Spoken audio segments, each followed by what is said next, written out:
That's the American Serengeti project. Is that what you're talking about? It's similar. It's in Russia, though. It's where they kind of had the hypothesis that if, you know, back in the day, the climate wasn't that much warmer up north. It was just there was so much density of animals that they, you know, built better soil and grass grew, and it made for a more lush ecosystem than the tundra now. And so they've basically fenced in the area, packed it full of muskox and moose and all that. And sure enough, you can see pictures and the grass is growing taller. You know, like it's much more life-giving ecosystem than the surrounding just tundra. It'd be interesting. Yeah, I mean, it makes sense. There was I don't know if you can do it. Right, I guess you just start small and see where it goes, you know, like, yeah. We might have already fucked this up by just having too many people. This has never been a thing before. Right, For the last few hundred years, it's never been a thing when you pack 20 million people into one spot. Yeah. Like, what? Yeah, it's crazy flying into LA, you know? It was my first time here, but it's like... Oh, is it your first time here? Yeah. Oh, wow. Pretty packed and From good amount northern of smog. Idaho Yeah. to this. Yeah. I mean, it's probably ventilated and you step off and you're just like, whoa, it smells like aluminum and...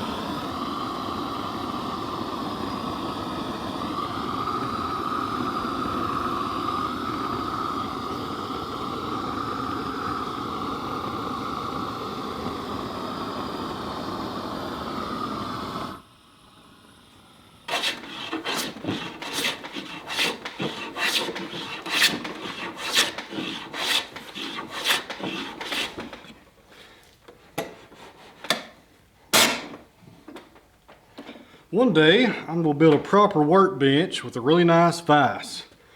This vise here does not hold on for nothing. Really good shavings coming off this walnut here. Using a Stanley No. 5 jack plane with the corrugated bottom on it. Love this tool right here. It's one of my all-time probably favorite tools. If I do a top 5 list of tools, this jack plane will probably be number 3. Number 1's the Wood-Mizer. Man, that vise is no good. So what I'm doing here, this is black walnut. It's a brace for the timber frame. It's a 4x6 timber. And this bottom side right here, you will be able to see when you walk into the shop. If you look up at the braces, this will be the first surface that you see. These sides I actually ran through the planer just to clean them up a bit so they look nice. Clean up the saw marks more than anything. So I'm just grabbing my jack plane here and just going over these saw marks and trying to make it look as nice as the sides without making it look perfect, if that makes any sense to you. But and it gives me an excuse to use my jack plane, which is always good.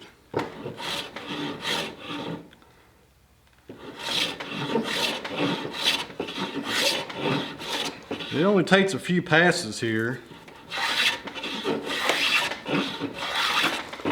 to clean up those saw marks, and you've got a really nice surface right here. And it's really pretty slick right there. I go to about 3,000 on my blade here for this tool, so I get a really nice finish most of the time. Some days, fellers, some days I'll have a proper vise.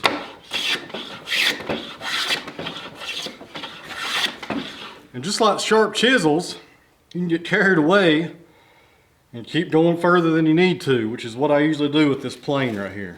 But check that out. Some really nice shavings right there.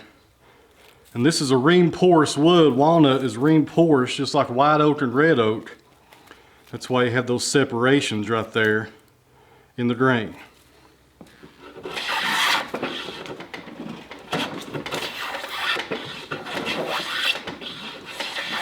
Look over the messy workbench, guys. You can see that nice finish the jack plane leaves. It looks really good on there. Right here on the side, you can see I ran it through the planer, just skip planed it. And I think it looks better actually on the top, where I went over it with the hand plane.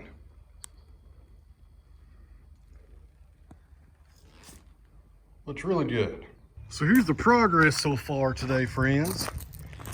I got a post out here, got a terrible check right there going down the middle. That'll be okay.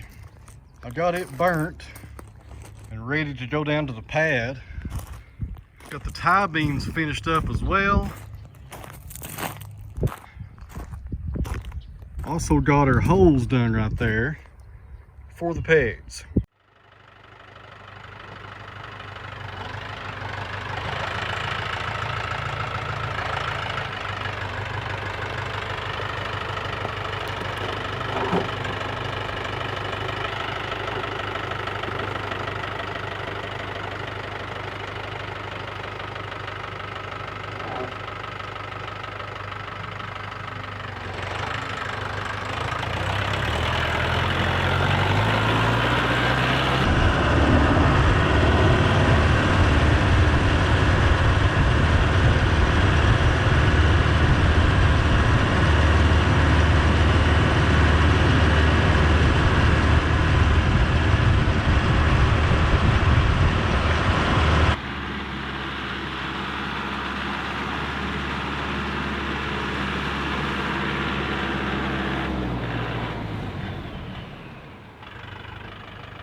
All right, friends, I'm tickled to death here. Check this out.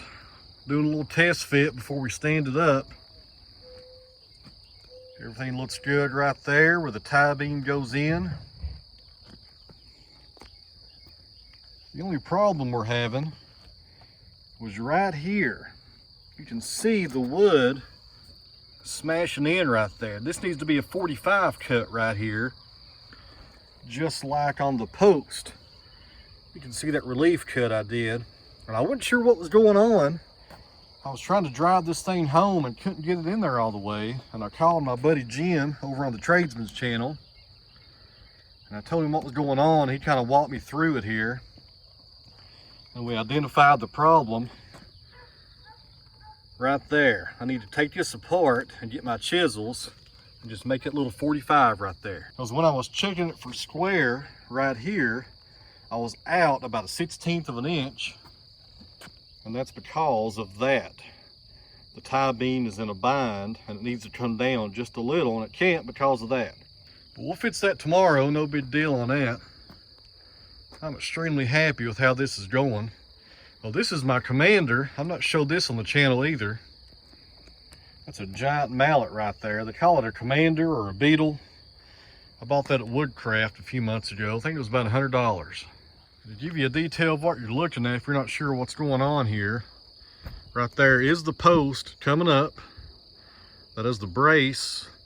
And this is the tie beam, which also has mortise pockets cut in it because we're going to have a second story in the barn. You see them lined down through there. It is really nice, guys, to finally see some progress here and see this thing coming together. I get the cell phone out, guys, to finish off this video. The Canon, where's it at? Where am I at here? The Canon, the battery just died on me, and the GoPro was up there on the tractor. So I just want to thank everybody for watching. Hang in there with me, friends, and hopefully by the end of the month we'll have this barn up in the air. Sooner than later. Thanks for watching.